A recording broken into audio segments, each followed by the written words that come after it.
Tyler, right next to you, our fine producer here, was suggesting that the tradition of the cup getting a visit with the players, that was the '89 crew that started that, or how did they come to be? Yeah, it's interesting. You just put a picture up with Phil Pritchard and myself, and what happened was we were back for the NHL awards dinner, and I went up to the guy who was head of NHL security, Frank Torpy. He has an old New York cop, and he was head of NHL security. So I asked him, I said, "Hey, Frank, my parents live in Rexdale. We're in Toronto. So can I get the cup back to my parents' place?"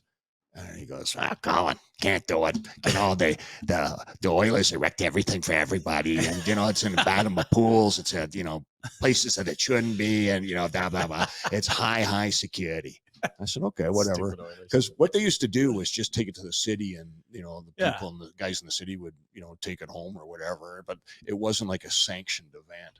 So sure enough, around the corner comes Phil Pritchard. And Phil's the guy with the white gloves who you see in, in all the TV spots and on the ice when they present the cup. And so he said to me, "Hey, Colin, where do your parents live?" I said, "They live in Rexdale." And he goes, "Well, I can probably get it out there for you, tomorrow morning, say, 9:30 or whatever." And I said, "Yeah, sure." Well, a few pops later, and, we didn't have cell phones back in the day. And for the younger listeners, they can't imagine, being without cell phones. So, how would you communicate, Colin? Well, I don't get it. Yeah. How do you even do that? Right. So what happened was I had a couple buddies who sort of got their way into the NHL awards dinner. I barely made it in, and my buddies are already in there. Right. So I said, "You guys, you got to spread the word." So they went home, they phoned a few people, and I got home, maybe about 5 or 6 in the morning, because it was, just making sure everything was looked after at the awards. Help clean up. Yeah. Help clean up and do that. And then, so about 8 o'clock in the morning, I go, I better go up and down my street, and I phoned a few more people and said, you phone people and you phone other people, and we'll just get as many people as we can. And I went up and down my street. I went to, basically the first house was a neighbor and a good friend, Mr. Goodman and, Mrs. Goodman. And I grew up with their kids, but he was about 10 years older than my dad, so he's about 75 at the time. And I said, "Hey, Mr. Goodman," I said, and we hugged it out. Congratulations, all that. I said, "Well, listen, I got the Stanley Cup coming to my parents' place." I said, "You got to come." And he goes, "Oh, I'd love to," but he goes, "I got a dentist appointment." I was like, "Oh." I said, "Well, here, give me the phone for a sec, rotary dial, and had the cord that could go like 30 feet. So I'm on the phone. I talked to the dentist, and I said, "Listen, at the receptionist," I said, "We got this." He goes, "Tell him to come in whenever he wants." Big deal. So I made my way up and down, and I coming back up, and there's this one guy, Mr. Carlo. He was a big German fella. I grew up with his kids too, but I put a puck through their window, like the basement window in like 1972, right? And I'm like, oh. And and I was still nervous about it, right? So I knock on the door, and he answers. He goes, "Colin Patterson, you put a puck through my window in 1972. And I'm like, "Okay, Mr. Carl." So at least you recognize me. That's good news. I said, you don't hold a grudge. Yeah, yes, I thought, I'd forgotten about it too. Yeah. I said, "Listen, we get the cup coming over, to my parents' place." So, and I told people, just bring whatever you have to drink, because in those days, liquor stores weren't open all the time. Sure. They had the beer store, and then they had the liquor store in Ontario. And so people were bringing homemade hooch and whatever they had. So, 9 o'clock, there's a group of people, probably about 70 to 75 people on my parents' driveway. And, I'm expecting this big armored truck to wheel in and deliver the cup, and, away we go. Well, and people had made up signs too. A bunch of my neighbors had made up signs. It was actually really neat. So 9 o'clock, nothing. 9:15, I'm like, I'm pretty sure he said today. But then I'm going, I don't even know Phil's last name. Right. All I know is Phil. So the cup guy, and I said, "Phil," I go, and I go, "I don't even know how to get a hold of him, like to phone him." Yeah. And I gave him my parents' address. You didn't have Google Maps or any, MapQuest back in the day. You figured it out, right? So I'm like, oh man, this could be really ugly. And, obviously everybody's starting to get a little, when's the cup going? I can hear it. Yeah. And they're starting to have a few of their drinks. And I'm like, oh, this could get ugly pretty quick. So you start a riot, right? Oh yeah. Right there in Rexdale. Rexdale riot. Be reading about it again.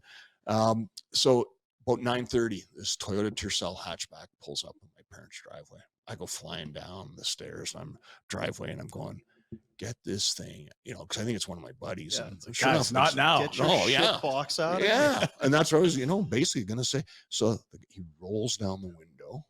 You know, there's no electric windows. He's Yeah. rolling the window down, and it's Phil Pritchard. I said, Phil, oh, thank goodness. I said, when's the cup coming? He goes, I've got it in the back. So he has a Stanley Cup in the back of his Toyota Tercel hatchback, wrapped in bubbled plastic. Yes. He's driven on the, you know, the 401 highway, busiest highway in Canada. And I go, oh my goodness. So he pulls it out, we get it unraveled, and we just had a fabulous time. He was probably there for about 5 or 6 hours. And, you know, people were coming and going, probably had, you know, 150 people throughout the day. And then Phil had to go and go somewhere else. But, you know, you couldn't, now the rule is if you haven't won the cup, you can't hold it. And I know why they have that rule. My buddies have it over their head. And we, you know, we're drinking stuff out of it, but it was an absolute fabulous time. So fast forward about 20, 25 years later, I get a phone call from this lady in Toronto who works for some film company. And she goes, yeah, I want to know about the, you know, when you had the cup. And I'm like, who put you up to this? You know, did Lanny or was it Pep? What have you heard? Yeah, you know, what's going on? Yeah, I know. So I click, you know, and then phone's back again. I'm like, yeah, okay. Yeah, good one. Yeah. Bullshit. You know, click. Yeah. And then all of a sudden I get another phone call. It's Phil Pritchard. He goes, hey, Colin, it's Phil Pritchard. Hey, Phil, how you doing? You know, That's Phil, the cup guy. Yeah. And he goes, well, they're doing this thing on my top 10 moments of my time with the Stanley Cup. And that's number 1. And he goes, it was really the start of the modern day with the cup. Yeah. Yeah. So now, you know, from that, they, you know, it took a couple of years to, I think, to get probably some of the management on side with it. But then they started taking it to every player.